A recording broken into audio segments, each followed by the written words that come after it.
Chapter 23. Reyna. Reyna's feelings weren't so much mixed. They were thrown into a blender with gravel and ice.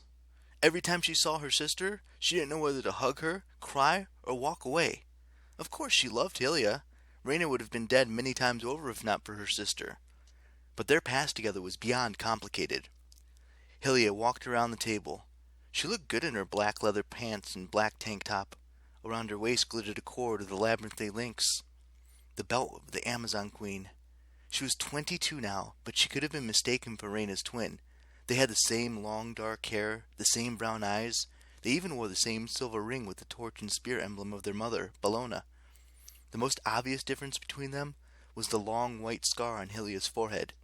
It had faded over the last 4 years. Anyone who didn't know better might have mistaken it for a worry line. But Reyna remembered the day Hylia got that scar in a duel aboard the pirate ship. "Well," Hylia promised, "no warm words for your sister?" "Thanks for having me abducted," Reyna said, "for shooting me with a tranquilizer dart, putting a bag over my head and tying me to a chair." Hylia rolled her eyes. "Rules are rules. As a praetor, you should understand that. This distribution center of one of our most important bases. We have to control access. I can't make exceptions, especially not for my family." "I think you must have enjoyed it." "That too." Reyna wondered if her sister was cool and collected as she seemed. She found it amazing and a little scary how quickly Hylia had adapted to her new identity. 6 years ago, she'd been a scared big sister, doing her best to shield Reyna from her father's rage. Her main skills had been running and finding places for them to hide. Then, on Circe's island, Hylia had worked hard to be noticed. She wore flashy clothes and makeup. She smiled and laughed and always stayed perky, as if acting happy could make her happy. She'd been one of Circe's favorite attendants. After their island sanctuary burned, they were taken prisoner aboard a pirate ship. Again Hylia changed.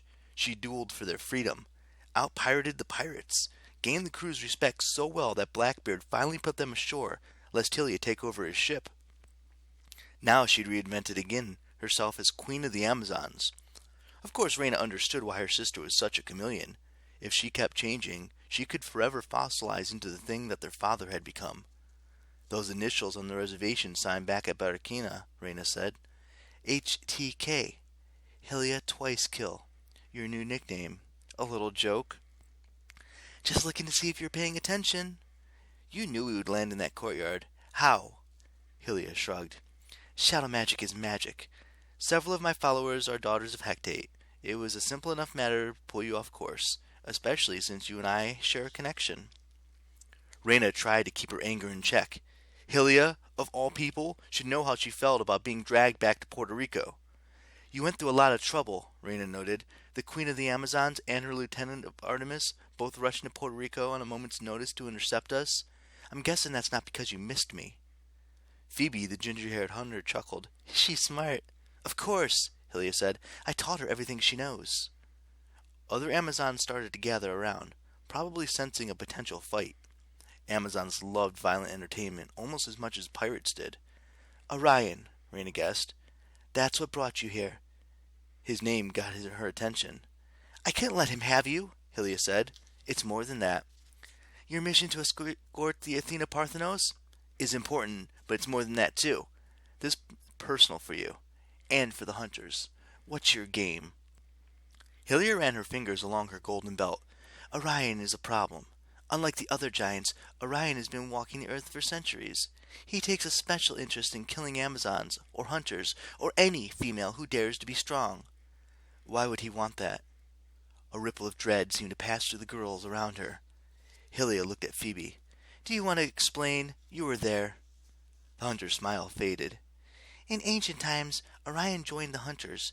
He was Lady Artemis's best friend. He had no rivals at the bow except for the goddess herself, and perhaps her brother Apollo." Reyna shivered. Phoebe looked no more than 14. To think that she knew Orion 3,000 or 4,000 years ago?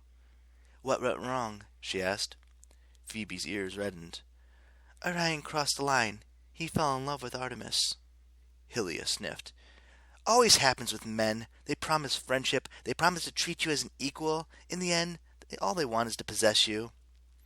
Phoebe picked at her thumbnail. Behind her, the other two hunters, Naomi and Selen, shifted uneasily.